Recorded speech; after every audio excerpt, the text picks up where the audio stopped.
네, 하나님의 음성 듣기 시리즈 이제 9번째 시간입니다. 내 운명이 붙잡힐 때, 내 운명이 붙잡힐 때라는 이 제목 가지고 하나님의 말씀을 같이 좀 나눴으면 좋겠는데요. 자, 우리 옆에 있는 분들하고 이렇게 좀 인사했으면 좋겠습니다. 오늘도 주님께 붙잡히시길 바랍니다. 격려하겠습니다. 오늘도 주님께 붙잡히시길 바랍니다. 네. 제가 자주 쓰는 이제 기도할 때 하나님 앞에 간구할 때 자주 쓰는 단어 중에 하나가 이제 있는데 아마 이제 이 얘기를 하고 난 이후부터는 아마 제가 기도할 때마다 아마 성도님들이 자꾸 그 단어에 이렇게 집중이 되지 않을까라는 생각은 하지만 오늘 설교를 위해서 어쩔 수 없을 것 같습니다. 제가 자주 쓰는 이제 단어 중에 하나가 붙잡힌 바 되었다라는 말을 자주 써요. 주님 나를 붙잡아 주십시오. 붙잡힌 바 된 은혜가 내 안에 있기를 원합니다. 이제 여러 어떤 의미 가운데서 항상 쓰게 되어지는 단어가 붙잡히다라는 단어입니다. 내가 주님을 붙잡는 것도 좋지만 주님이 나를 붙잡을 때 내가 더 내 마음속에 하나님 앞에 간구하고 기도하는 것들이 안정적으로 또 그렇게 그 안에서 평안함을 누릴 수 있지 않을까 그런 생각들을 많이 좀 해봅니다. 오늘은 9번째 시간으로 라합에 대한 이야기를 좀 해보려고 하는데요. 최근 신문에 우크라이나에서 포로가 된 북한 군인 2명의 인터뷰가 좀 실렸었습니다. 26세 그리고 21세 젊은 병사들은 포로가 되면은 아마 북한에서는 포로가 되면 변절자로 취급이 되나 봐요. 그래서 북한으로 돌아갈 수가 없어서 난민 신청을 해서 한국으로 오기를 바란다라고 말했다고 합니다. 지금 우크라이나와 정부 간 협상으로 그들을 이제 어떻게 하면 우리나라로 데리고 올 것인지에 대한 협상을 하고 있는데 미국과 러시아, 우크라이나, 북한 이 여러 주변에 있는 나라들의 이 이해관계가 지금 얽혀 있어가지고요. 앞으로 어떻게 될지는 아직 잘 모르는 상황입니다. 지금 포로가 된 이 병사들은 자신들의 운명을 남의 손에 정말 생판 모르는 다른 사람, 다른 나라에 맡겨야 할 수밖에 없는 그런 처지가 된 것입니다. 안타깝죠? 또 잘 됐으면 좋겠고 잘 돌아왔으면 좋겠죠. 근데 한번 잘 생각해 보시기 바랍니다. 따져보면 모든 사람이 자신의 운명을 자신이 만들어 갈 수 없다는 것을 우리는 생각해 볼 수 있습니다. 태어나는 것부터가 자신의 의지가 아니었고 나라나 부모를 선택할 수 없었기 때문에 금수저, 은수저, 흙수저라는 말이 생긴 것이요. 성인이 되어서도 자신의 뜻대로 삶을 온전히 살아가는 사람은 한 명도 없습니다.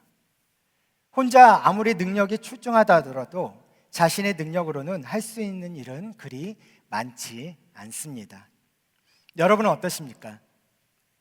여러분은 자신의 뜻대로 지금까지 살아오고 계십니까? 또 앞으로 그렇게 살기를 원하고 계십니까? 하지만 대부분 그렇게 살아갈 수가 없습니다. 살지를 못합니다. 그래서 스스로를 컨트롤할 수만 없다면 우리가 할 수 있는 최선의 방법은 딱 하나밖에 없죠. 하나님께 맡기는 것이 유일한 방법입니다. 마태복음 21장 22절에 보면 되게 이런 말씀이 있어요. 너희가 기도할 때 무엇이든지 믿고 구하는 것은 다 받으리라 하시니라. 너희가 기도할 때 무엇이든지 믿고 구하는 것은 다 받으리라 하시니라.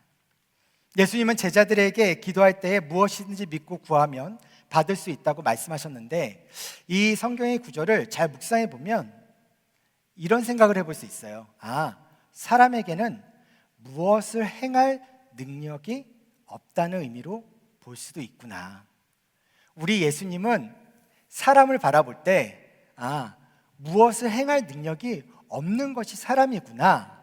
그래서 무엇이든지 믿고 구해야 하는구나 라는 것을 지금 가르쳐주고 있다라는 거죠. 아무리 강한 사람이라도 자신의 힘과 능력으로 할 수 있는 것은 그렇게 많지가 않다는 것. 그렇기 때문에 모든 것이 가능한 예수님께 자신의 무엇이든지 맡기는 사람이야말로 가장 지혜로운 사람이라고 말할 수 있을 것 같습니다. 오늘 라합 스토리도 이런 비슷한 관점에서 한번 우리가 같이 좀 봤으면 좋겠는데요. 오늘 말씀을 함께 좀 나누고 우리가 좀 기도할 때 주님께서 여러분들의 마음 가운데 이 말씀을 통해서 좀 결단할 수 있는 용기를 좀 주시고 또 강하고 담대한 마음으로 좀 주님 앞에 나아갈 수 있는 그러한 시간이 될 수 있기를 간절히 소망하고 있습니다. 우리 좀 그 마음으로 하나님의 말씀을 좀 같이 보도록 하겠습니다. 여호수아는요, 여리고성 전투를 이제 준비하기 위해서 2명의 정탐꾼을 보내게 됩니다. 그 정탐꾼은 라합이라는 이 기생의 집에 숨어 들어가요. 당시 기생의 집은 여행자의 숙소를 겸하고 있었기 때문에 두 정탐꾼은요, 의심받지 않고 숨어 들어갈 수 있었습니다. 자, 그런데 웬걸요, 여리고 왕은 라합의 집에 이 두 정탐꾼들이 들어갔다는 것을 지금 알아차린 상태가 된 거예요. 그래서 이스라엘 민족이 요단강 동편에서 아모리 왕을 이기고 가나안으로 진격해 오고 있는 소문이 너무나 파다하게 퍼져 있었던 상황이기 때문에 아모리 왕은 그냥 평범한 어떤 상황 속에서 있었던 게 아니라 정말 철저한 경계 근무를 이제 세우고 있었던 상황이었던 거죠. 그래서 평소라면 그냥 쓱 지나가서 잠입할 수 있었던 상황이었는데 지금 상황은 오히려 발각이 되어질 수밖에 없었던 상황이었다는 겁니다. 그래서 여리고 왕은요, 두 정탐꾼이 라합의 집에 들어간 것을 알고 라합에게 그들을 내어놓기를 요구하죠. 여호수아 2장 3절에 이렇게 쓰여 있습니다. 여리고 왕이 라합에게 사람을 보내어 이르되 내게로 와서 내 집에 들어간 그 사람들을 끌어내라. 그들은 이 온 땅을 정탐하러 왔느니라 라고 되어져 있습니다. 자, 이제 라합은 어떻게 해야 될까요? 여기서 저는 라합은 충분히 갈등을 했었다라고 생각합니다. 자칫 멸문당할 수도 있는, 위기에 상할 수도 있는 상황이에요. 현실적으로 봤을 때 여리고성은 난공불락이었고요, 이스라엘 민족은 상대적으로 전력이 떨어질 수밖에 없는 상황이었습니다. 왜냐하면 이건 이제 조금 역사를 조금 아셔야 되는 부분이긴 한데, 그래서 다 아실 거라고 생각하고요, 이스라엘이 애굽에서 포로 생활을 하고 40년 넘게 광야에서 유목 생활을 하는 동안, 그럼 몇백 년들이 쭉 지나왔겠죠. 그 사이에 가나안은 이미 청동기 시대에서 철기 시대로 넘어간 상태입니다. 그런데 이 이스라엘은 아직 청동기 시대를 마무리하지 못한 상태였습니다. 무기부터 시작해서 가진 것, 문화, 그리고 그런 문화들이 바뀜으로 인하여 벌어졌던 모든 상황과 환경들 속에서 사실 상대적으로 가나안과 이스라엘은 비교할 수 없는 상황이었다는 것이죠. 더군다나 라합이 어떤 집이라고 했죠? 라합은 기생입니다. 그 기생의 집은 여행객들을 받는 숙소를 겸한다고 이야기를 했습니다. 수많은 여행객들이 오가면서 머무는 라합의 집에서 라합은 아마 수많은 이야기들과 소식들과 소리들을 많이 들었을 것입니다. 그렇죠? 정말 시세를 아는 라합이었던 거죠. 그런데 그런 라합이 선택한 것은 무엇입니까? 라합은 두 정탐꾼을 숨겨주고 그들이 안전하게 피신할 수 있도록 줄을 내려서 이 두 정탐꾼이 목적을 달성하고 돌아갈 수 있게 해주었습니다. 라합은 어떻게 그런 선택을 할 수 있었던 것일까? 그 이유는요, 라합이 여호와 하나님을 알고 있었기 때문입니다. 신기하죠? 자, 여호수아 2장 9절 그리고 11절을 보면 이렇게 쓰여 있어요. 말하되 여호와께서 이 땅을 너희에게 주신 줄을 내가 아노라. 우리가 너희를 심히 두려워하고 이 땅 주민들이 다 너희 앞에서 간담이 녹나니 우리가 듣자 곧 마음이 녹았고 너희로 말미암아 사람이 정신에 일었나니 너희 하나님 여호와는 위로는 하늘에서도 아래로는 땅에서도 뭐라고요? 하나님이시니라 라고 고백하고 있습니다. 라합은 여호와가 하늘과 땅의 하나님이 되심을 믿음으로 고백합니다. 하나님의 권세 아래서는요, 이 여리고성의 그 누구도 살아남지 못할 것임을 그는 의심하지 않았었던 것입니다. 라합이 두려워했던 대상은 여리고 왕이 아니라 온 땅의 왕이신 여호와 하나님의 능력이었던 것이죠. 라합은 이방인이었고요, 또한 천대받는 기생입니다. 혈통으로나 직업으로나 사실 이스라엘에게는 아무 도움이 되지도 않는 상황이죠.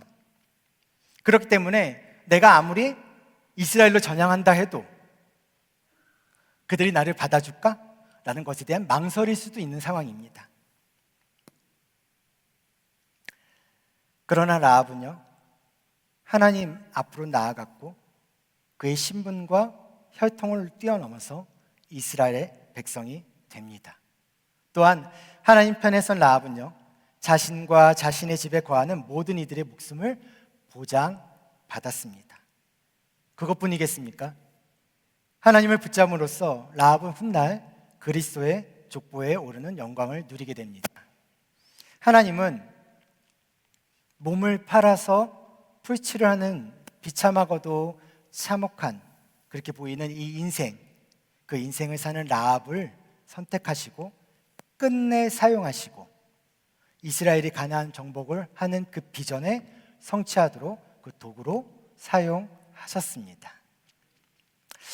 그런데 이런 생각을 좀 해보면 어떨까요? 라합이란 여인은 하나님께 쓰임받기 어려운 사람을 생각하지 않습니까? 이런 사람을 쓰시는 게 맞는 걸까? 자, 그렇다면, 그게 맞다면 왜 하나님은 라합의 무엇을 보셔서 그녀를 거룩한 도구로 사용했었던 것일까요? 자, 결론적으로 말하면요, 라합은 하나님께 모든 것을 맡기는 선택을 했기 때문에 그렇습니다. 자신의 운명을 하나님께 맡기기로 결정한 라합의 믿음이 있었기 때문에 하나님은 그것을 사용하신 겁니다. 자, 그러면 오늘 우리는 이 라합 스토리를 통해서 무엇을 생각해보고 기도하면 좋을까? 크게 두 가지 정도 좀 생각해 봤으면 좋겠는데요. 첫 번째는 우리는 하나님께 붙잡힌 사람들입니다. 그러므로 우리는 하나님 편에 서 있음을 선택한 믿음의 사람으로 살아내기를 기도해야 할 것입니다. 우리는 하나님의 택하심을 받은 사람들입니다. 그런데도 하나님은 우리의 운명을 붙드는 것을 우리는 어려워해요. 하나님 편에 서는 것에 대해서도 힘들어합니다. 왜 그럴까요? 그 이유는 어떠한 것들이 내 삶 가운데 실패로 나타나게 될까 봐, 어쩌면 생길지도 모르는 그 실패에 대한 두려움이 막연하게 있기 때문에 하나님 편에 서는 것을 힘들어하고 또한 힘겨워합니다. 실패는 어떠한 일이 그르친 상태로 끝이 나는 것을 의미하는 내용입니다. 실패라는 것은요, 끝이 나는 것에 대해서 생각을 했을 때 잘못된 상태로 끝나는 것을 이야기하죠. 그런데 우리가 이 생각을 조금만 다르게 생각해 보면 다른 방식으로 생각해 볼 수 있다는 거예요. 실패할 것 같은 그것이 끝이 아니라 과정이라면, 그러면 우리는 어떻죠? 끝이 아니기 때문에 무엇인가 더 할 수 있는 기회가 우리의 상황 가운데 분명하게 있다라는 것입니다. 돌이킬 수 없을 것 같은 그러한 상황들, 그러한 모습들이, 또 그러한 것들이 내가 하나님의 편에 서고 내가 하나님의 선택함으로 인해서 나한테 돌아오게 되어졌을 때, 그럼 나는 그것에 대해서 염려하게 되어지고 두려움을 느끼는 것은 너무나 당연합니다.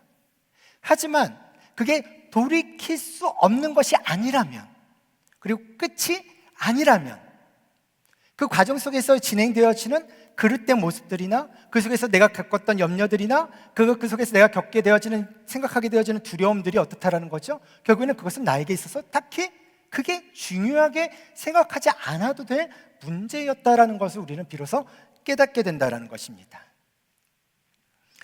제가 가끔 꿈을 꾸는데요, 자주 꾸기도 합니다. 네, 여하튼 예전엔 제가 절벽에서 이렇게 뛰어내리는 꿈을 몇 번 꾼 적이 있었어요. 아마 다들 꿔보셨을 겁니다. 절벽에서 뛰어내리는 것. 보통 이제 이 절벽에서 뛰어내리는 꿈을 키가 큰다라고 이야기를 들었었는데 저는 그렇게 들었었습니다. 네, 뭐 그러진 않았던 것 같긴 한데요. 여하튼 자, 처음에는요, 절벽에서 이렇게 뛰어내리는 것이 상당히 꿈속에서도 두려웠었어요. 근데 어느 순간에 그런 생각이 들더라고요. 뭐 뛰어내려보지 뭐 죽기에 하겠어? 꿈인데. 이게 꿈속에서 자각이 되기 시작하는 거예요. 그러니까 이제 절벽 앞에 딱 서면 어떻게 되냐면 그냥 뛰어내립니다. 뛰어내리고 잠에서 쑥 깨고 다시 또 자고. 그게 제가 이제 꿈을 꿨을 때 경험했었던 이 부분인데요, 똑같습니다. 우리 보통 이런 얘기 많이 하잖아요. 사실 사람은 쉽게 죽을 수 있습니다. 근데 사람은 사실 쉽게 죽지 않습니다. 참 아이러니하죠.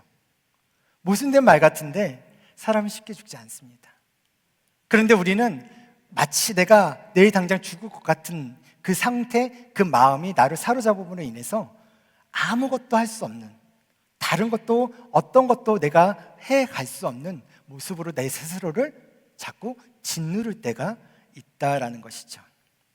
물론 현실은 꿈이 아니죠. 그리고 나만 고통받으면 그나마 좀 감내하겠죠. 그런데 나의 가족이나 또 지인들, 아니면 아끼는 사람들이 함께 어려움을 겪는다면 그런 상황이 예상되면 어때요? 두렵죠. 그런데 기억하십시오. 하나님이 나를 데려가지 않는 이상 나는 여전히 이 땅에서 살아내야 할 사명자인 것입니다. 그리고 기억하십시오. 하나님과 함께하면 실패하지 않습니다. 하나님은 우리의 인생의 실패를 이 삶의 과정에서 겪게 되는 실수 중 하나로 바꿔주시는 분이십니다. 왜요? 그분은 무에서 유를 창조하시는 분이시거든요.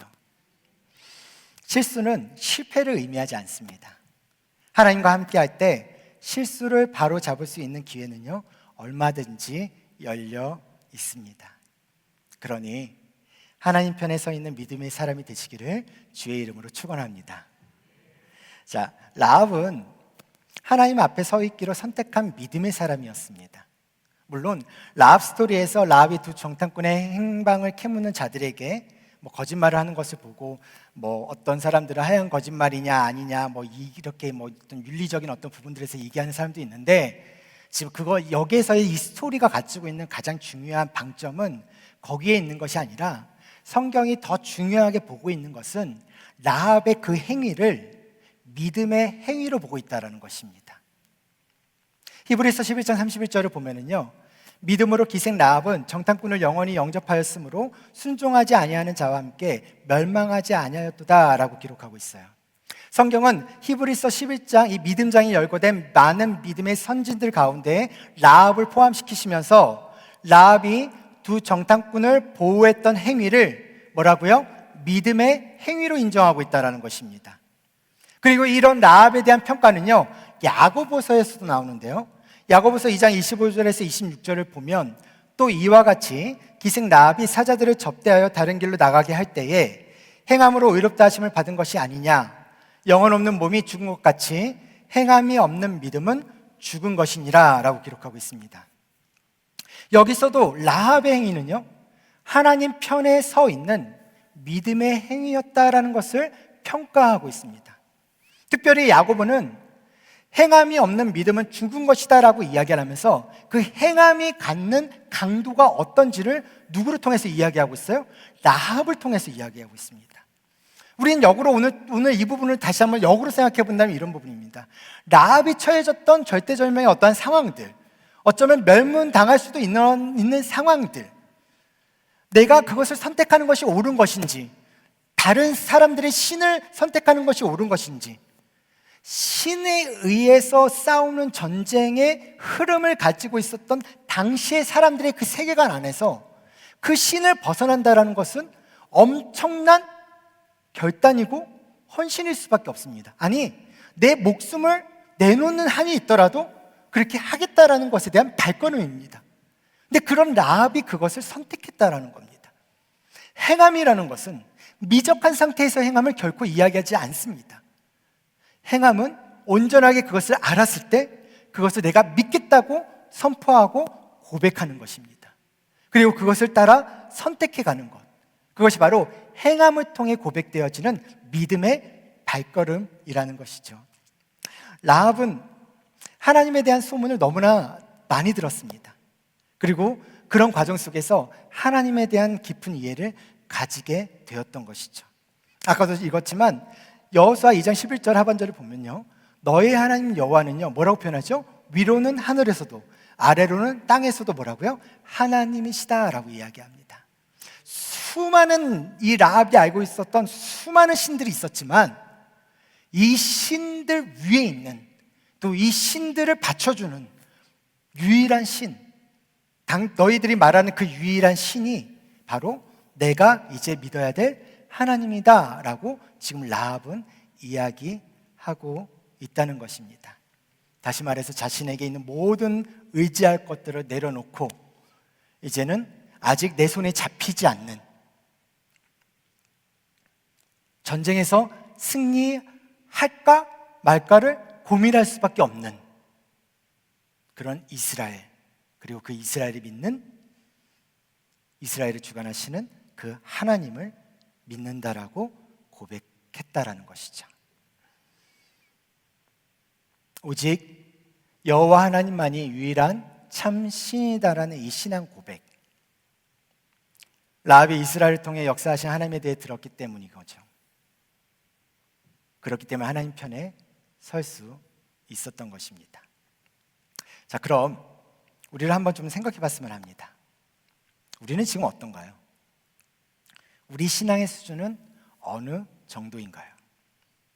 우리는 매주 주일 낮, 저녁, 수요일, 금기, 심지어 내 손에 성경도 잡혀 있는, 우리는 그렇게 하나님의 말씀을 보고 듣고 있는데 라합과 비교해서 어쩌면 더 큰 은혜와 축복을 받고 있는 거죠. 그러면 라합보다 더 하나님 편에 서 있습니까? 우리 자신이 하나님에 대한 깊은 이해를 가지고 확고한 이 믿음의 고백이 있는 삶을 살고 있는지를 좀 돌아봐야 할 것 같습니다. 그리고 그 믿음의 고백을 할 때 비로소 하나님 편에 서 있는 믿음의 사람으로서 어떤 순간에도 큰 용기를 내어서 목숨을 걸어서라도 하나님을 선택하는 그 경험을 할 수 있다는 것입니다. 그러므로 우리가 좀 이렇게 기도했으면 좋겠는데요. 하나님 편에 서 있음을 선택한 믿음의 사람으로 살아내게 하옵소서. 우리 꼭 이 기도를 하실 때 여러분 자신의 상황을 생각하시면서 기도하셨으면 좋겠습니다. 과연 나는 하나님 편에 서 있는지, 지난 한 주간 나에게 주어진 삶의 자리에서 나는 하나님 편에 서려고 노력했었는지, 아니면 순간순간의 위축됨 때문에 그 용기를 내보이지 못해서 그렇게 결정하고 선택하지, 또 믿음의 고백을 하지 못했었는지 한번 스스로를 돌아보셨으면 좋겠습니다.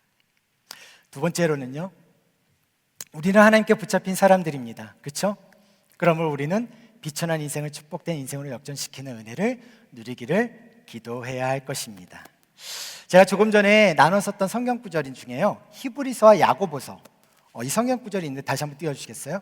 히브리서 먼저. 자, 믿음으로 기생 라합은 정탐꾼을 평안히 영접하였으므로 라고 기록하고 있어요. 자, 야고보서.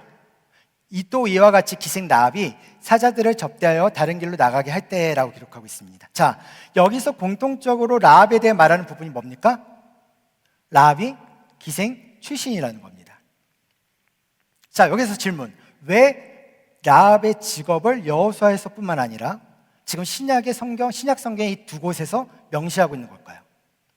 우리가 아마 이 이야기, 이 생각을 조금 해보고 그 이유를 찾아보면 오늘 우리가 기도해야 할 것이 무엇인지를 좀 찾아볼 수 있을 것 같은데요. 라합의 인생을 보면 어떻게 보면 누구보다 더 실패한 인생을 비춰줄 수도 있습니다. 그리고 그 흔적이 주홍구시처럼 끝까지 따라갈 수밖에 없는 인생일 수도 있습니다. 어쩌면 누가 봤을 때 누구도 구원받지 못할 실패한 역사를, 과거를 가진 사람이었을지도 모릅니다. 그런데 라합에 대해, 이 하나님에 대한 소문을 듣고 라합이 믿음의 고백으로 하나님 편에 서 있기를 선택했을 때 라합의 출신이나 과거의 삶은 전혀 문제가 되지 않았습니다. 이제 라합의 인생은요, 예측되지 않는 방향으로 새롭게 쓰여지기 시작하고 있어요. 누구도 예상하지 못했던, 그리고 가늠하지 못하는 새로운 역사가 쓰여지기 시작했다라는 것입니다. 하나님의 손길을 통해서요. 라합뿐일까요? 라합 자신뿐만 아니라 가족과 그들에게 속한 모든 사람들이 목숨을 구원받게 됐다는 것이죠. 그리고 라합으로 인해요, 가나안의 모든 것을 멸하시겠다고 말씀하셨던 하나님의 계획이 첫 전투부터 수정된 것입니다. 그런데 여러분, 제가 딱 이 부분을 이렇게 이제 설교문을 이렇게 막 쓰다가 갑자기 이제 더 다른 질문들이 막 이렇게 떠오르기 시작했어요. 다른 질문이 막 떠오르다가 이제 확 이렇게 울컥 혼자 그냥 방 안에서 컴퓨터 앞에서 그냥 혼자 이렇게 울컥하는 그런 상황이 있었는데, 어떤 거냐면 이런 거였어요. 그럼 여호수아가 두 정탐꾼을 보낼 필요가 있었을까? 1장을 찾아봤죠. 다시 1장을 쭉 보는데 하나님께서 명령하신 건 아니에요. 그 2장으로 넘어가면서 바로 여호수아가 두 정탐꾼을 보낸단 말이죠. 아니, 하나님의 약속을 굳게 믿겠다고 헌신했고, 그리고 백성들도 그렇게 헌신하겠다고 마음을 모았고, 이제 다 의시하고 있는 상태인데, 그럼 이제 굳이 거기에 갈 필요가 있을까? 그런데 그것도 왜 하나님은 그렇게 2명의 정탐꾼을 보냈는데 아무 말씀도 하지 않으셨을까? 또 역으로 이런 생각을 해봤어요. 만약 여호수아가 2 정탐꾼을 보내지 않았다면, 그리고 라합을 만나지 못했다면, 라합은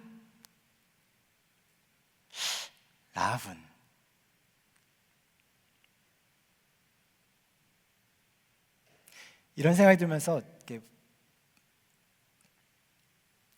마음이 좀 이렇게 올라오더라고요. 라합이 하나님 편에 설 수 있었던 것은 하나님에 대한 들음, 그것을 보고 붙잡지 못하는, 손에 잡히지도 않는 그 믿음의 대상을 믿음의 고백으로 했던 것이 라합의 삶에서의 변화였습니다. 근데 라합은 운명처럼 다가왔었던 하나님을 붙잡았을 때 자신의 목숨을 구했다고 생각했었는데, 그게 아니라 하나님이 그 라합을 붙잡아주고 계셨다라는 사실입니다. 어쩌면 라합이 하나님 편에 설 때 자신이 하나님께 붙잡힌 바 되었다는 것을 깨달았던 것은 아닐까라는 생각도 해봤습니다. 그러니 터무니없어 보였던 라합의 그런 상황들 속에서 라합은 담대하게 믿음으로 그것을 고백했었던 것은 아닐까. 그리고 저 스스로 이렇게 그냥 중얼거렸습니다. 그렇지, 이게 은혜지. 하나님께 붙잡히는 것이 이게 은혜고 이게 진짜 복이지 라는 생각을 좀 해봤습니다. 사랑하는 여러분, 성경은 믿음의 행위를 강조하는 이 구절들에서요, 라합의 입장에서 숨기고 싶은 그녀의 직업을 왜 굳이 명시한 것일까? 더군다나 예수님의 선조로 들어온 라합의 직업을 꺼내기 싫은 그 과거를 왜 예수님의 제자들은 히브리서에서, 야고보서에서 왜 기록한 것일까요? 그건 하나님 편에 서 있는 믿음의 사람이라면 그 사람의 신분이나 직업이나 출신이 아무리 세상적으로 별 볼이 없는 밑바닥 인상이라 할지라도 괜찮다는 것입니다. 그것이 전혀 장애물이 되지 않는다는 거예요. 당신이 어떤 신분이든 어떤 과거이든 어떤 모습이든 실패의 연속이든 죄를 지었었든 지금 당신이 아는 그 하나님을 믿음으로 고백한다면, 하나님을 선택했다고 결정한다면 당신은 그대로 괜찮다는 겁니다. 왜요? 하나님이 가장 귀하게 보시는 것은 나의 어떠함이 아니라 내가 하나님 편에 서 있는가 하는 그 믿음의 고백이기 때문입니다. 내가 비록 세상적으로 변변치 못한 삶이라 할지라도, 심지어 라합처럼 비참하고 참혹한 인생을 산다 할지라도 하나님 돌아가고 싶습니다, 하나님께 가고 싶습니다라고 하나님 편에 서 있는 나의 고백을, 그리고 나의 작은 믿음을 고백할 때 하나님이 붙잡아 주시기만 하면 그것은 축복된 인생인 것입니다. 그리고 그것이 은상 가운의 복을 누리는 삶이라고 말할 수 있을 것 같습니다. 그래서 그러므로 이렇게 좀 기도했으면 좋겠는데요, 비천한 인생을 축복된 인생으로 역전시키는 은혜를 누리게 하옵소서. 또 하나 있습니다. 과거를 묻지 않으신 하나님의 사랑으로 새로운 시작을 하게 하옵소서. 이 기도를 하실 때 여러분들 꼭 자신의 상황을 생각하시면서 기도하시기 바랍니다.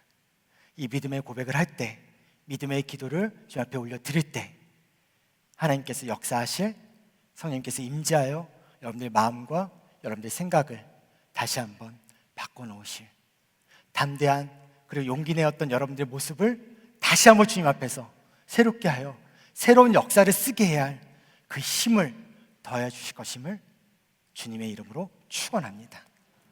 말씀을 맺습니다. 내 삶에 하나님의 역사가 일어날 가능성을 기도하시기 바랍니다. 여전히 실패할 수 있어요. 때론 죄를 지을 수도 있어요. 그러나 나를 붙잡는 하나님 앞에 나아가면 나의 인생은 결코 실패가 아닙니다. 그렇게 끝나게 하시지 않습니다. 하나님께 용서를 구할 때면 구하십시오. 죄사함을 받도록, 그리고 죄를 반복하지 않도록 결단하십시오. 그리고 실수해서 다시 기회를 주실 하나님을 믿고 내 삶의 가능성을 활짝 열고 하나님께 삶을 맡기시길 바랍니다. 그때 당신은 라합처럼 표가 나는 은혜의 주인공이 반드시 될 것입니다. 우리 이 말씀 함께 읽었으면 좋겠는데요. 반주해 주시고요. 같이 읽을게요. 41장, 이사야 41장 9절 띄워주시고 시작. 내가 땅끝에서부터 너를 붙들며 땅 모퉁이에서부터 너를 부르고 내게 이르기를 너는 나의 종이라 내가 너를 택하고 싫어하여 버리지 아니하였다 하였노라. 땅끝에서부터 너를 붙들며 땅 모퉁이에서부터 너를 부르겠다고 말씀하십니다. 붙들고 부르겠다고 말씀하시는 하나님의 그 음성을, 그것을 듣고 그것을 고백하고 주님, 제가 여기 있습니다. 내가 지금 주님 앞에 나아가기가 힘듭니다. 어렵습니다. 주저앉아 있어서 걸어가기가 어렵습니다. 나를 붙들어 주시고 나에게 다가와 불러 주시옵소서. 그 은혜를 경험하는, 그리고 그 삶을 살아낼 수 있는 그런 서연의 영광들 다 되시기를 주님의 이름으로 축원합니다. 자, 우리 기도를 시작하기 전에, 또 찬양하기 전에 오늘 좀 이 말씀을 통해서 적용해야 할 것과 또 제가 좀 기도 제목을 좀 다시 정리해 봤습니다. 4가지의 적용할 점이 있는데요. 좀 띄워주시겠어요? 한 번에. 자, 그냥 여러분들 자신에게 이렇게 좀 선포하셨으면 좋겠습니다. 첫 번째부터, 자, 내 운명이 붙잡힐 때 첫 번째 1번부터 시작. 나는 하나님께 붙잡힌 은혜의 사람입니다. 두 번째, 나는 하나님 편에 서기로 선택한 믿음의 사람입니다. 세 번째, 나는 하나님 때문에 새 역사의 주인공이 된 축복의 사람입니다. 네 번째, 그래서 나는 하나님이 기뻐하시고 하나님을 즐거워하는 행복한 사람입니다. 아멘. 우리 3가지 기도 제목 함께 또 읽겠습니다. 시작. 하나님 편에 서 있음을 선택한 믿음의 사람으로 살아내게 하옵소서. 아멘. 두 번째, 비천한 인생을 축복된 인생으로 역전시키는 은혜를 누리게 하옵소서. 아멘. 세 번째, 과거를 묻지 않으시는 하나님의 사랑으로 새로운 시작을 하게 하옵소서. 아멘. 아멘. 우리 이번수 기도할 텐데요. 우리 마지막 썸네일 하나 띄워놓고 같이 읽고 끝낼까요? 자, 서연아, 오늘 너에게 말하고 싶은 것 같이 읽겠습니다. 시작. 나는 너를 끝까지 붙잡을 거야. 이 음성을 이 기도 시간에 듣고 하나님 앞에 믿음으로 고백하며 믿음의 사람으로, 축복의 사람으로, 은혜의 사람으로, 행복한 사람으로 이 기도회를 주님 앞에서 감당해 갈 수 있는 시간 될 수 있기를 간절히 원합니다. 우리 옆에 있는 분들하고 이렇게 좀 인사했으면 좋겠습니다. 당신은 은혜의 사람, 믿음의 사람, 축복의 사람, 행복한 사람입니다. 한번 옆에 있는 분들하고 격려해 주시겠습니까? 당신은 믿음의 사람, 은혜의 사람, 믿음의 사람, 축복의 사람, 행복한 사람입니다. 아멘. 우리 같이 찬양하며